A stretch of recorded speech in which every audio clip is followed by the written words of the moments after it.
Last time we've been discussing political economy of economic and social policies.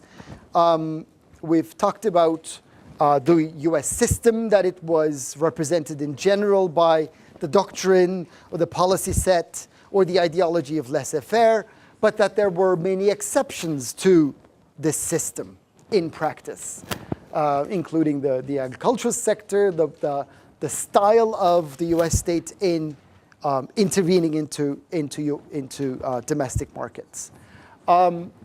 This morning I shall be talking about governance and policy making, and here we'll talk about the main setup, the key institutional features of the US state. Okay? And depending on our time, we'll continue with our discussion on representation and participation. So what does the US system look like? Okay. We have the US Constitution, and according to the Constitution, most power is concentrated at the state level. But we've seen in the introductory bit that the federal government has been increasing its penetrative ability in time. So we've got the expansion of federal competences vis-a-vis or at the expense of the state level in time. But we also see that centralized federal power has always been very important when it came to commerce and foreign policies. Okay, so that aside, the federal level or federal government had been expanding in time. The Constitution had been amended 27 times. It requires 3/4 of the states to ratify the Constitution. The first 10 amendments, as we've talked about, were in the form of what's called the Bill of Rights. And the other amendments from Amendment 11, the 11th Amendment till the 17th Amendment are mostly about election practices and procedural deficiencies of the system. So those 17 ones are really about electoral practices and other deficiencies, expansion of the vote, suffrage, and others. What's important here are the principles of the US Constitution. And here we talk about two versions or two ways of separation of powers. Okay? So two methods or two mechanisms of separating power. One is the vertical one. We've got the federal level at the top, and we've got, because this is a federal system, we've got the state level in the bottom, or at the bottom. So we have a separation of powers between the federal government and state governments. Okay? So there is, we call this vertical separation of powers. Okay? So this is what's called a check and a balance. Okay? This is one mechanism of providing checks and balances or affording checks and balances into the US system. Another is separation of powers, but this time horizontally. So we're talking about the federal level, and we talk about the separation of powers at the federal government level. The aim here is to limit the federal government's ability to control citizens' lives. So that's the utmost aim here. So we've got all branches of government. These are called co-equal branches of government. And the operation of these should not be encroaching upon the lives of citizens, bearing down upon the lives of citizens. Okay? So civil liberties, civil rights, these have to be protected. And this also, the idea here is that the separation of powers, especially at the horizontal level, would prevent tyranny of majority, which we've talked about in the first couple of lectures. Here, when we refer to the US system, we always keep in mind the term checks and balances, which means that the system prevents, the constitutional system prevents one branch from becoming supreme. So no branch is supreme. No branch will say the last word unilaterally. Okay? That I want you to remember. And each of these branches will have to cooperate with one another. Okay? So it is this quality of the US system, the constitutional system, that affords democratic legitimacy. Okay? So here we've got, once again, co-equal branches. So all of them are equal vis-a-vis one another. This is represented in the horizontal separation of powers. And it becomes a complex policymaking apparatus. I'll explain this in a little bit detail. But this also refers to sometimes, I mean, this process, because it's so complex, because of the fact that there are many veto points and veto players in the system, it becomes rather inefficient in the sense that for a bill to become law, it has to go through a lot of, it has to jump through several hoops. Okay, it has to be, it has to gain agreement over many actors, or by many actors. And all of this is designed to protect civil rights and liberties.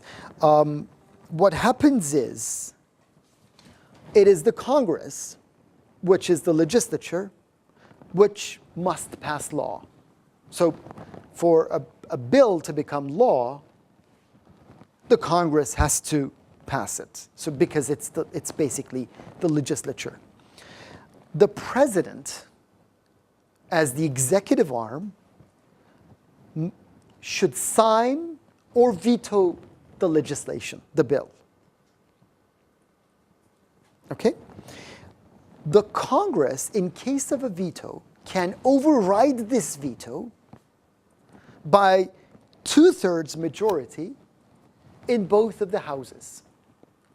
So the Congress can say, hey, Mr. President, we don't buy your veto. We pass the same legislation by a supermajority, by a qualified majority, by 2/3 vote in both of the houses. Then you will promulgate it. You will sign it. The courts, the Supreme Court, will review legislation, or may review legislation, or can review legislation on its own initiative. But if the Congress abides by the piece of legislation it passes and the president signs it, but the court says, forbidden, I won't allow it, then the Congress, as well as the states, can join one another and can reverse the Supreme Court decision by a constitutional amendment. Okay? By basically 2/3 of the vote in the Congress and 3/4 of the states agreeing to it. Okay? As you can see, it's a complex decision-making system in which we have to have cooperation among different branches of government, and in case of a veto, for example, or in case of a constitutional amendment, cooperation in terms, I mean, cooperation at the, through vertical lines, in the sense that, the states 3/4 of the states must agree to this amendment, this constitutional amendment. So the most important point here is that authority is divided because of the checks and balances, because of the vertical separation of powers, as well as the horizontal separation of powers. It's called a presidential system. But as you can see, as we shall be talking about, the president has to coexist and should collaborate with other branches of government, as well as the federal, representing the federal government, as well as cooperate with state-level governments. So the entire system is built on cooperation. Otherwise, the system comes to a halt. That's why it's called inefficient government or inefficient policy-making structure, because of many veto points and veto players in the system, built into the system. So unless you cooperate among co-equal branches of government, the system will come to a halt. Is that clear? So presidential system does not necessarily mean that the president says the last word all the time. Okay? It's a misconception of the US system. So what does the president do? But before that, let me show you how the system works once again.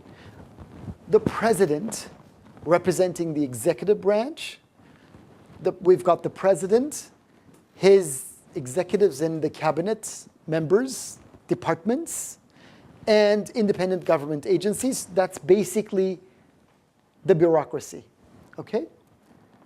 Remember, bureaucracy is part of the executive. It's the implementing and informing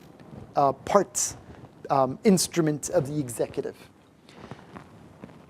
What happens is, well, we've got the Congress, as we shall be talking about, which represents the legislative branch. The Congress is a bicameral structure. We've got the House of Representatives, and we've got the Senate, okay? It has responsibilities, but what's important here, it passes legislation. So this is the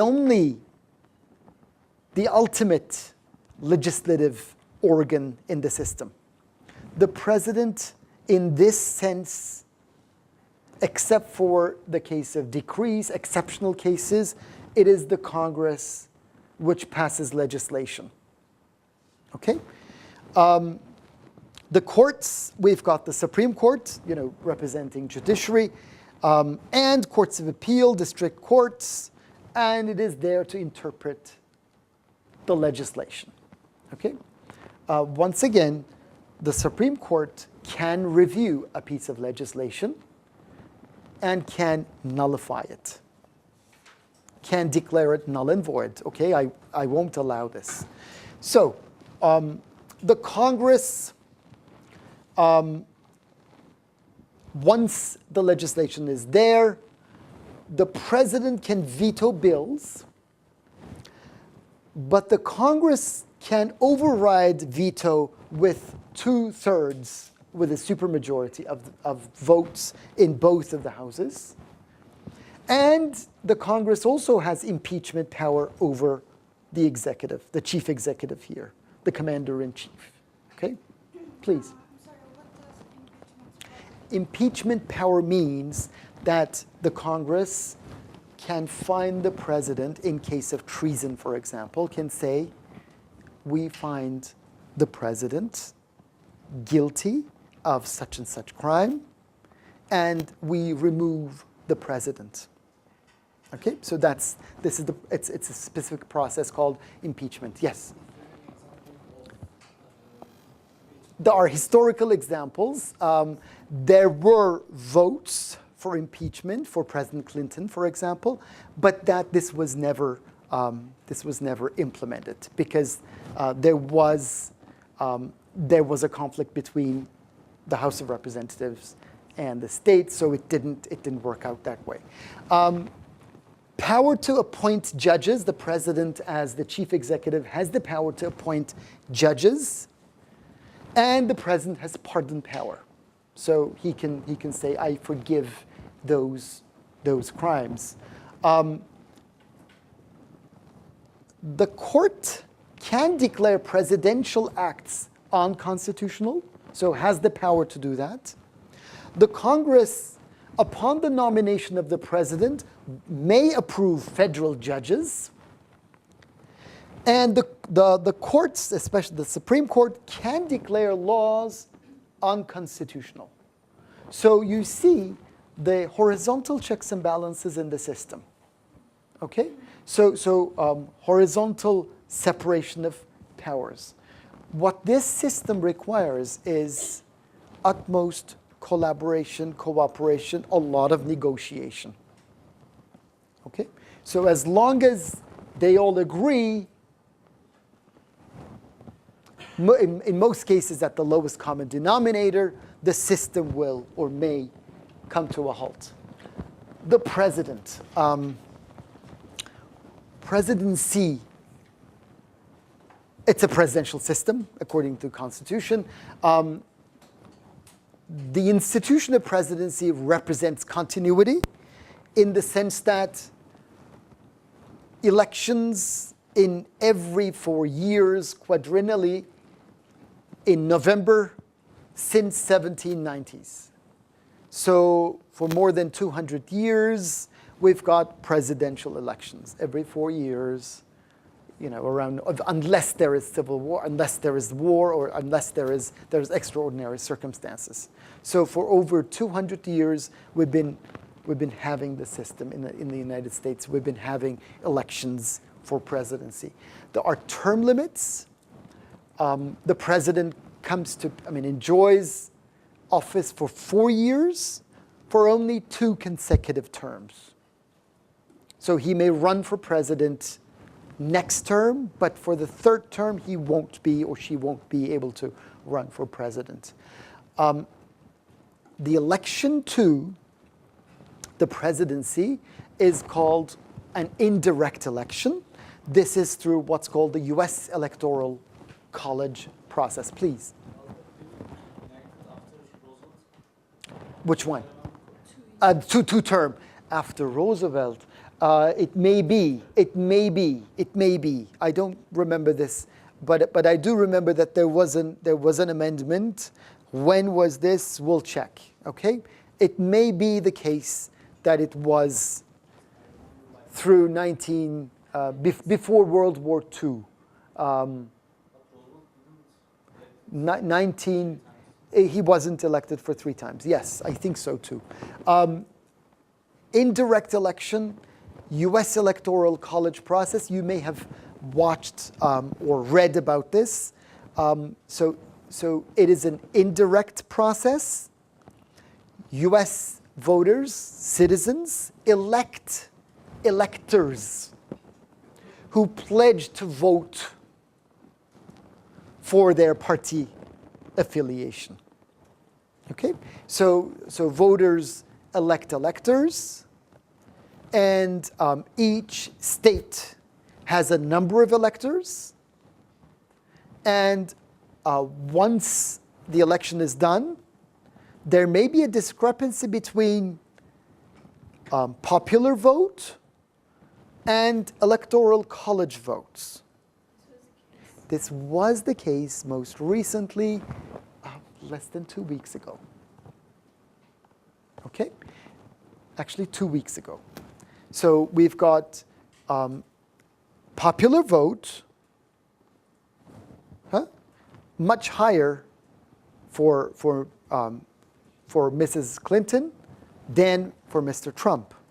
But electoral college votes were much higher for Mr. Trump than for Mrs. Clinton. Okay? The Constitution defines the president in a way structurally weak. So constitutionally, we have a weak president because he must receive support of the Congress to push through his agenda. the president does not, in this way, or in this sense, does not enjoy legislative powers. So in this sense, the president is not supreme, although this is called the president. I mean, an archetypical form of presidentialism or presidential system. It doesn't mean that the president can do whatever he or she wants. Okay, he must or she must work with Congress for pushing through his legislative agenda. Okay? So to pass legislation, it's the Congress. So in that respect, the Constitution establishes the Congress to be the central branch of government. Is this clear? So despite the perception, despite the name, that this is the type of system we have. It's a presidential system. We have the Congress, or we have the president who needs to work with the Congress because the only way to pass legislation is through Congress. Alternation. What was alternation? Swinging from one ideology to the next or to the other, okay? Alternation had been rather frequent in the US system. And it has been rare, we've seen rare cases of the same political party dominating the presidency for 3 consecutive terms. We had that before 1960s. But from 1960s, we don't have 3-term presidents. I mean, not president himself or herself, but we do not have 3 terms of Democrats or 3 terms, consecutive terms, Republican, as a general rule. We do not have that. I mean, there have been some exceptions, but the rule is that maximum 2 terms. Okay, then alternation. And in time, we've got the strengthening of the executive vis-a-vis other branches of government. So the role of the presidents had been increasing because they've been presenting themselves as the sole national political leader since Lincoln during Civil War, 1860s. And the presidents in the 20th century and well into the 21st century, they try to establish a direct power base, and increasingly they speak to the nation. Okay? They speak to the nation directly and prepare policies relying on their own national constituencies. Okay? But still, presidential dominance in policy making is relatively rare. So we do not have the presidents dominating the entire system. Okay? Because it is the Congress who shapes bureaucracy. Just imagine, it is the Congress, it is the legislative organ which shapes bureaucracy, which is the instruments of the presidents themselves. So it is the legislative arm or branch which shapes the bureaucracy, top appointments in the system. And it is the Congress which allocates funds. It's not the president which allocates funds, because the budget decisions will have to pass through the Congress. Okay? So presidents find themselves in a relatively structurally weaker position vis-a-vis the Congress, according to the US Constitution. As long as they work with the Congress, can they pass legislation? As long as they work with the Congress, can they push through their agendas? Because those agendas require funds. And it is the Congress which allocates those funds. Is this clear? Do you see how intricate the system is, how intricately related, how much cooperation, collaboration is required in the system for it to function? Okay, so that's quite important to remember. And in time, we've got the presidents increasing their core executives. So in time, we do not have, for example, a specific number for departments or members of cabinet ministers. The administration will be composed of the president and his core advisors and his or her secretaries. Okay, secretaries of state, secretary of defense, attorney general, and Department of Homeland Security, and all others. So it is the cabinet, the administration, and we see in time strengthening of the core executive, the vice president, the president, and others that work closely with them, such as the Secretary of State. Okay, so in time we've got strengthening of the core executive and strengthening of the executive vis-a-vis other branches of government. How does the cabinet and bureaucracy interact? This is what I meant. We've got the cabinet with no legal standing. So numbers of members of the cabinet, we do not have a specific number for that. And they're used mostly symbolically in the sense that we do not talk about US cabinet. There's no cabinet meeting. Yes, the president works with his advisors and his secretaries, but can you think of a cabinet ministers coming together? We do not have that. As you know, even in the TV series West Wing or House of Cards, you do not see presidents in cabinet meetings, unlike the case of, for example, the British system. In Downing Street number 10, you could imagine, well, Tony Blair, Theresa May now, or David Cameron coming up with his ministers and making a collective decision. We do not have that here. And the number of members fluctuate. Bureaucracy, it's formally part of the executive, but responsive to the Congress. Because top appointments has to be approved or have to be approved by the Congress.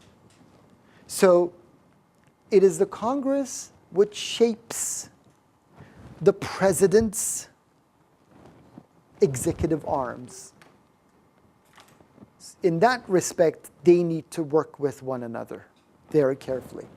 The US system, in terms of interest intermediation, is known for what's called an iron triangle relationship. And this is a relationship between or among the congressional committees, federal implementing agencies, i.e. bureaucracy, as well as private interest groups. So we have one example here. We've got the bureaucracy, tobacco division of the Department of Agriculture. So Department of Agriculture is representing the bureaucracy. Congressional subcommittee, or subcommittees of the House and the Senate, the agricultural committees, and interest groups, tobacco lobbies, including both farmers as well as manufacturers. Okay, so this system is represented in what's called an iron triangle relationship, in the sense that, as you can see, bureaucracy approves of, bureaucracy provides information to the committees. The committees approve of requests for budget, And bureaucracy may help with constituencies' complaints. Interest groups provide campaign contributions and support to members of the Congress, especially those members who are members of the subcommittees on agriculture. They provide information about the industry to the Congress, members of the Congress. And in return, legislation affecting tobacco farmers and manufacturers are passed in the Parliament. And from interest groups also affecting bureaucracy, information about the industry, support for agencies, budget requests. So basically, these guys lobby the Congress for expanding bureaucratic budgets, or budgets of the ministries, or the administrative executive agencies. And rulings on tobacco production and prices will be shaped by the bureaucracy. So we've got different departments or different agencies representing the bureaucracy with different powers over the system. We've got interest groups seeking, special treatment from the bureaucracy, and they try to lobby the Congress so that their proposals become or take effect in terms of legislation or in terms of administrative decisions. So legal decisions or administrative decisions. Okay, so the reason why I wanted to talk about iron triangle relationship here is to show you how the bureaucracy works with the Congress and that it is exposed to,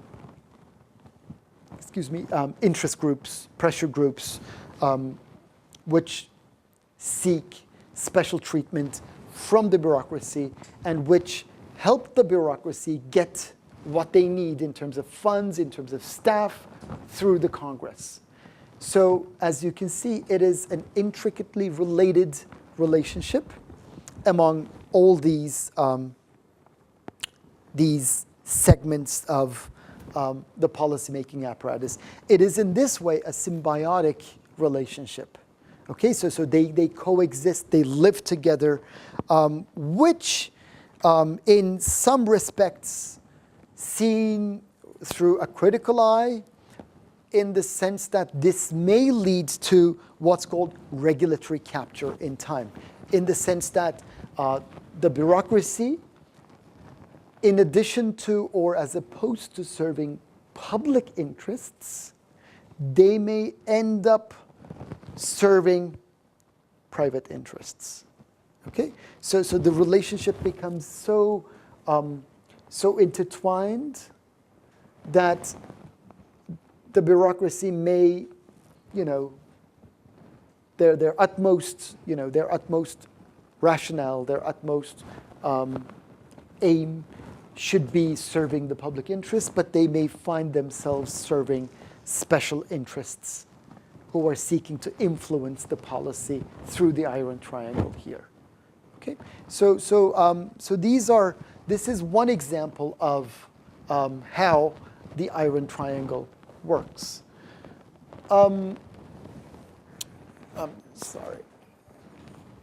We've got, in terms of governance and policy making, we've got the judiciary, the courts, the court system. They're dependent on the president for appointments and Congress for nomination. And there is judicial review of laws, in the sense that the US Supreme Court may or can and does review constitutionality of pieces of legislation. And they step in, the court may step in to protect civil rights vis-a-vis governments. Subnational governments, of course, it's a federal system, very important.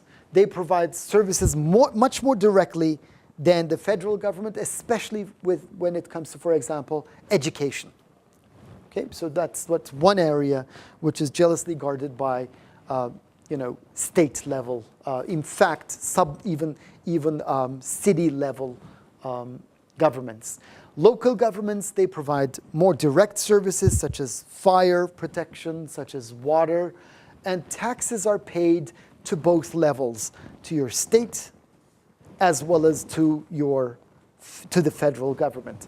And policy making, when you look at the system, as we've seen examples here, it's a very complex, intricately detailed system. It may come to a halt easily because of cross vetoes, but since we have a political culture which enables collaboration, cooperation, the instances of complications may be much less in practice than in theory. And there are many venues for pursuing or seeking your interests as interest groups, as social movements, for proposing new policies or changing policies. You've got congressional committees, you've got congressmen, congresswomen, you've got regulatory agencies, as was the case for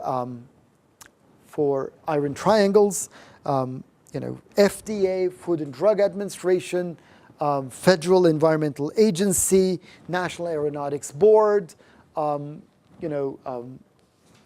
all of these agencies may be venues for shopping, in the sense that may be venues for interest articulation, so that they would be exposed to interests. And you may have state level governments who may be exposed to lobbying. So all of these, for proposing new policies or changing policies, they provide different venues in this multi-tier, multi-level system of governance, so that all of these venues are exposed to lobbying practices. Yes, it complicates the process, but at the same time, the fact that there are multiple venues in different branches of government, across different branches of government, and across different levels of government, provides all kinds of input legitimacy to the system. I think we can stop here, and then we'll talk about the legislature next class.